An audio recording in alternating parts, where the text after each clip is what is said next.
अस्सलाम वालेकुम नाजरीन, मैं ज़ैनुल आबिदीन और आप देख रहे हैं स्ट्रीट न्यूज़। जी नाज़रीन, इस वक्त मौजूद हैं कराची प्रेस क्लब में, जहां पर GDA और मुश्तरका पार्टियों की जानिब से 2024 इलेक्शन को मुस्तरद करार देते हुए प्रोटेस्ट किया जा रहा है। हमारे साथ डिस्ट्रिक्ट सेंटर से काबीना मौजूद है पाकिस्तान मुस्लिम लीग फंक्शनल की। आइए इनसे बात करते हैं। अस्सलाम वालेकुम सर। वालेकुम अस्सलाम। कैसे हैं सर आप? अल्लाह का करम, आप खैरियत से हैं? ठीक ठाक सर। इस वक्त कराची प्रेस क्लब में मौजूद हैं और प्रोटेस्ट किया जा रहा है GDA की जानिब से। सर क्या कहेंगे?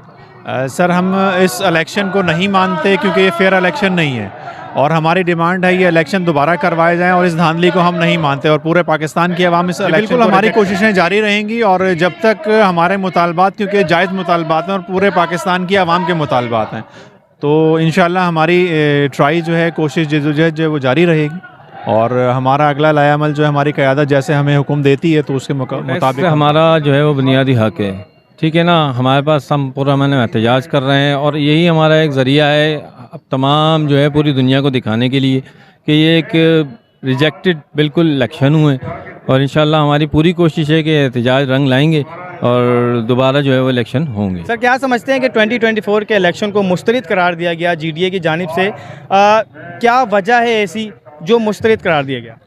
यार ये दुनिया को पता है कि ये इलेक्शन किस तरीके से हुए हैं।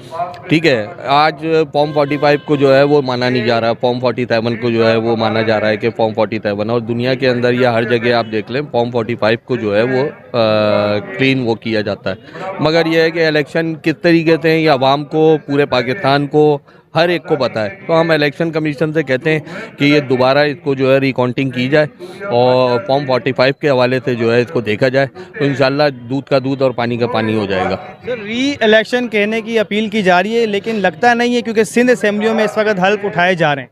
हलफ उठाए जा रहे हैं, मगर ये नज़र तो आ रहा है सबको कि किस तरीके से उठाए जा रहे हैं, क्योंकि अभी हमारा जो एहतजाज, पहला एहतजाज था, उसको किस तरीके से रोका गया है। कराची में इसी प्रेस क्लब पे रखा गया था, जो हमारे लोगों के साथ हुआ है, जबरन किया गया, उठाया गया और ना लेडीज़ देखी गई, ना लोगों को देखा गया। इस तरीके से टूल प्लाजा पे रैली को रोक दिया गया, शारा फैसल पे जो है वो रैली को रोक दिया गया, ठट्टा से जो आ रही थी उसको गगर फाटक पे रोका गया है। तो इस तरीके से तो नहीं होता। हर ममालिक में जो है वो इलेक्शन होते हैं और साफ़ सुथरे होते हैं और अच्छे तरीके से आवाम को मैंडेट दिया जाता है, मगर यहाँ तो मैंडेट आपके सामने है किस तरीके से चोरी किया गया है और किस तरीके से असेंबलियों में लाके जो है वो जिस तरीके से हलफ उठाया गया वो भी दुनिया को पता है और मीडिया ने दिखाया भी है।